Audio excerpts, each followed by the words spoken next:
Assalamualaikum warahmatullahi wabarakatuh.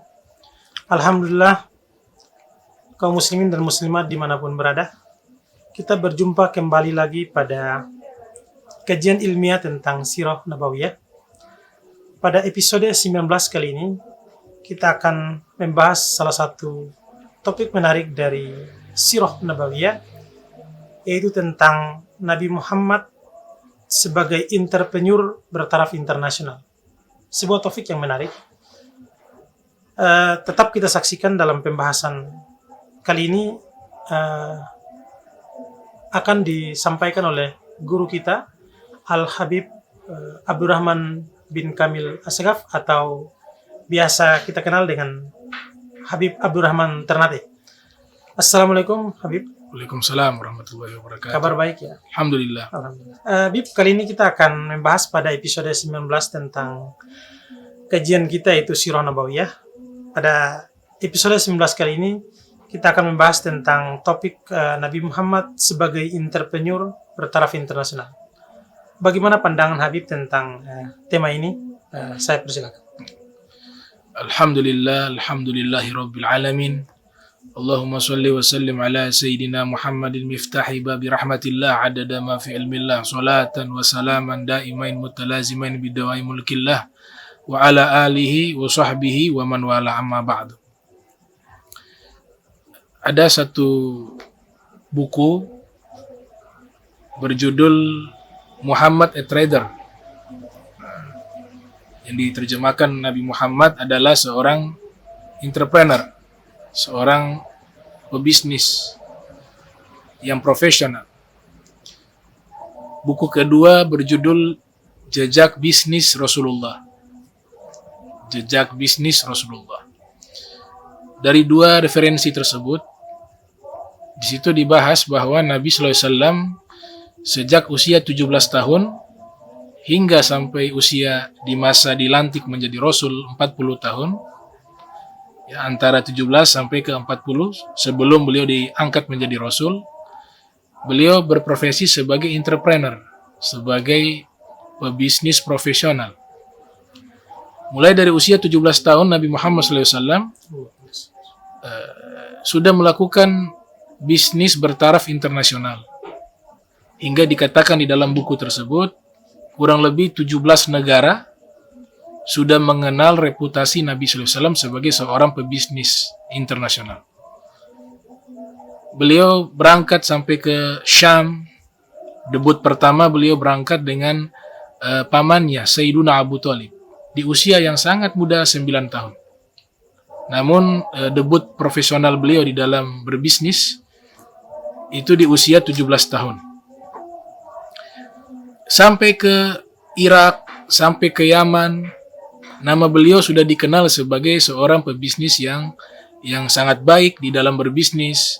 Banyak daripada para pebisnis ingin bekerja sama dengan Nabi kita Muhammad SAW, karena beliau terkenal sangat jujur di dalam berbisnis, sangat baik di dalam berinteraksi, dan seterusnya. Sebagaimana sabda yang pernah beliau sampaikan, bahwa at-tajiru al-mu'minu al-aminu as-suduq yuhsyar ma'al anbiya wal mursalin wa syuhada'i yaumal qiyamati, atau kama qala Nabi sallallahu alaihi wasallam. Nabi pernah menyatakan pedagang yang beriman, yang amanah, yang jujur nanti dihimpun di hari kiamat bersama para nabi, para rasul, para syuhada. Nah, itu implementasi langsung dari Nabi. Nabi ketika berbisnis, Nabi menunjukkan hal itu. Nomor satu, kejujuran. Kemudian profesional. Dan Nabi SAW ketika beliau ingin mempromosikan satu produk, selalu beliau jelaskan bahwa ini produk adalah produk yang baik, ini produk ada kekurangannya, dan seterusnya, sehingga konsumen pun merasa aman ketika mereka membeli produk yang dipromosikan oleh Nabi kita Muhammad Sallallahu Alaihi Wasallam. Jadi luar biasa, di usia yang sangat muda beliau sudah menjadi seorang pebisnis internasional. 17 negara jaringan-jaringan bisnis beliau sampai ke 17 negara tersebut jika kita konferensi di masa modern saat ini. Nama beliau lebih terkenal lagi, reputasi beliau makin gemilang lagi ketika berbisnis di saat usia 25 tahun. Beliau bekerja sama dengan seorang pengusaha wanita sukses di kota Makkah yang nanti kelak menjadi istri beliau, yaitu Sayyidah Khadijah bintu Khuwailid. Sistem perdagangan yang dibuat adalah al-mudharabah, yaitu Sayyidah Khadijah sebagai pemegang modal, kemudian Nabi Muhammad SAW yang akan menginvestasikan modal tersebut dengan sistem perdagang sampai ke negeri Syam. Diutuslah seorang pelayan laki-laki namanya Maisarah untuk menemani perjalanan bisnis Nabi Muhammad SAW ke negeri Syam. Maisarah adalah gulamun, seorang laki-laki. Ya, walaupun secara nama mirip dengan nama wanita Maisarah, tapi dia adalah seorang laki-laki. Termasuk karyawannya Sayyidah Khadijah. Maisarah memperhatikan bagaimana cara berdagangnya Nabi, kemudian dia melihat awan menaungi Nabi Muhammad ketika berjalan, bagaimana Rasulullah berakhlak, lewat di gang-gang bebatuan terdengar suara salam dari batu-batuan kepada Nabi Muhammad, melewati pohon-pohon, pohon-pohon itu menunduk, memberikan salam penghormatan kepada Rasulullah SAW. Maisarah juga menyaksikan hal itu. Kembali ke Makkah, keuntungan yang begitu besar, ya laba yang begitu besar, membuat Sayyidah Khadijah terheran-heran. Karena bisnis ini sudah dijalankan oleh orang-orang yang mungkin usianya jauh lebih tua dari Rasulullah SAW dan lebih berpengalaman dari sisi bisnis, ya. Karena distandarisasi dengan faktor umur. Tapi Rasulullah SAW debut awal di dalam berbisnis dengan Sayyidah Khadijah, justru beliaulah yang membawa laba keuntungan yang sangat besar dibanding yang lain-lainnya. Maka Sayyidah Khadijah tertarik, ingin cari tahu dan mengenal lebih dekat kepada sosok Nabi Muhammad SAW. Walaupun sebelumnya sudah mengetahui reputasi yang sangat baik yang dimiliki oleh Rasul, dijuluki dengan Al-Amin, seorang yang sangat amanah. Tertariklah Sayyidah Khadijah, bertanya kepada Maisarah, menginterview Maisarah, bagaimana ketika engkau berjalan dengan Maisarah, apa yang kau lihat? Maka dijelaskan, ya, itu ada awan yang menaungi, kemudian pohon-pohon memberikan salam, bebatuan memberikan salam, kemudian bagaimana cara berdagang beliau, interaksi beliau, akhlak beliau, semuanya adalah keindahan. Maka Sayyidah Khadijah pun tertarik, ingin mempersunting Nabi Muhammad. Sebenarnya Sayyidah Khadijah yang ingin melamar Rasulullah, tapi tradisi yang sudah ada sama dengan tradisi Islam, yang melamar harus laki-laki.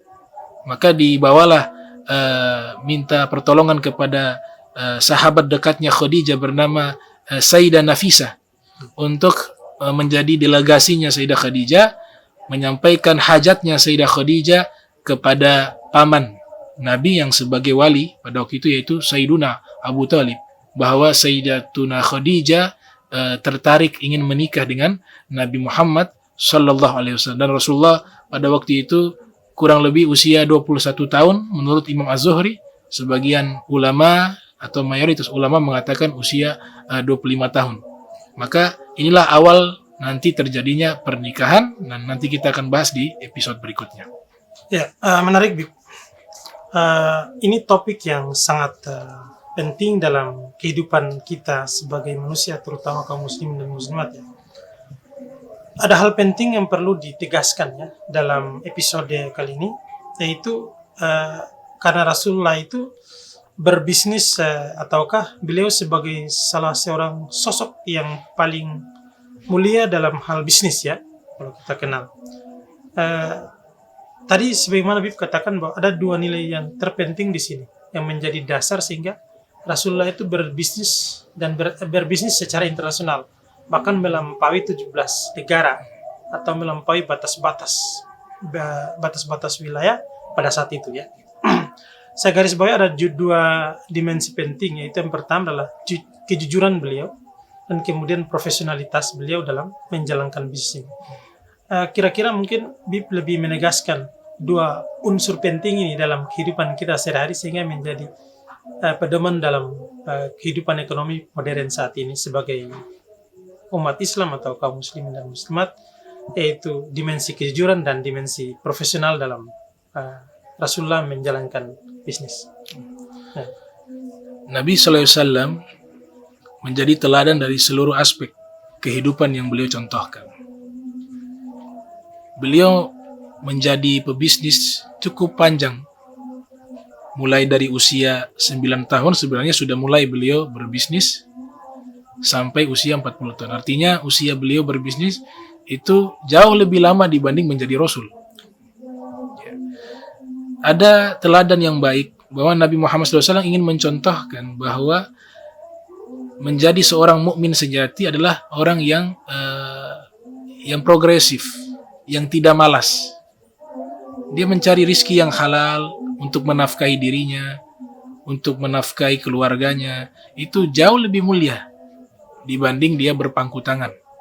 Dan ini sebagaimana yang dikatakan di dalam hadis Rasul SAW bahwa pekerjaan yang paling baik adalah usaha yang dihasilkan dari tangannya sendiri. Dan ini Nabi bukan sekedar teori, tapi Nabi mempraktekkan hal itu. Nabi berbisnis. Nilai kedua yang sangat penting, tadi yang pertama, poin pertama, Nabi ingin memberikan pendidikan kepada kita untuk disuruh bekerja. Islam tidak mengajarkan orang bermalas-malasan. Selama pekerjaannya halal, menjauhkan dia dari sifat meminta-minta yang justru jatuh kepada hal yang tidak baik, maka perbuatan ini menjadi mulia. Sayyidina Ali bin Abi Thalib pernah mengatakan di dalam satu maqalah, "Inna Allah yuhibbu abdan ya'kul wa ya'mal. Wa inna Allah yubghidu abdan ya'kul wa la ya'mal." Sesungguhnya Allah Subhanahu wa taala mencintai seorang hamba yang dia makan dan dia bekerja. Dan sesungguhnya Allah membenci seorang hamba yang dia makan tapi tidak bekerja. Jadi ini konsep Islam yang sangat luar biasa. Diajarkan kita untuk selalu rajin, untuk progresif, dan meninggalkan sifat-sifat al-kasal, artinya malas. Yang kedua, kejujuran. Kejujuran ini modal utama dalam segala hal, termasuk di dalam berbisnis. Apalagi Nabi SAW sebagai seorang Rasul, seorang Nabi, semua para Nabi, para Rasul punya sifat wajib namanya as-sidqu wal amanah. Sidqu artinya jujur. Amanah artinya mereka adalah orang yang amanah. Nah, ini dua sifat ini wajib dimiliki oleh para Nabi. Bahkan Nabi kita Muhammad SAW dijuluki dengan Al-Amin, orang yang sangat amanah, orang yang sangat jujur. Tidak ada di dalam perjalanan hidup beliau pernah berbohong walaupun satu kali. Mereka tidak dapati itu. Yang mereka dapati adalah kejujuran dari Nabi kita Muhammad SAW. Oleh sebab itu, as-sidqu saifullah. Ya, seorang sufi bernama Zunnun al-Misri mengatakan jujur itu adalah pedangnya Allah. Kau letakkan dimanapun dia akan memotongnya. Poin yang ketiga, profesional. Ini juga wasiat dari Nabi. Nabi pernah mengatakan sesungguhnya Allah mencintai seorang hamba apabila dia bekerja an yutqinah. Dia memperbagus pekerjaannya. Dia serius dalam profesinya. Dia serius di dalam pekerjaannya. Ini Nabi ajarkan untuk kita selalu profesional di dalam seluruh profesi yang kita geluti. Baik itu sebagai pegawai, kalau kita tarik ke masa kini, baik itu sebagai pedagang, baik itu sebagai guru, dan seterusnya. Dia harus konsekuensi dengan jabatan atau profesi yang ia jalankan sebaik-baiknya. Inilah 3 poin penting yang diajarkan oleh Nabi kita Muhammad SAW. Ya. Terima kasih, Bib.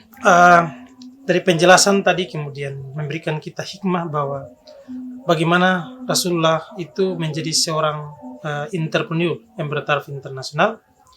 Ya, merupakan sebuah topik yang menarik.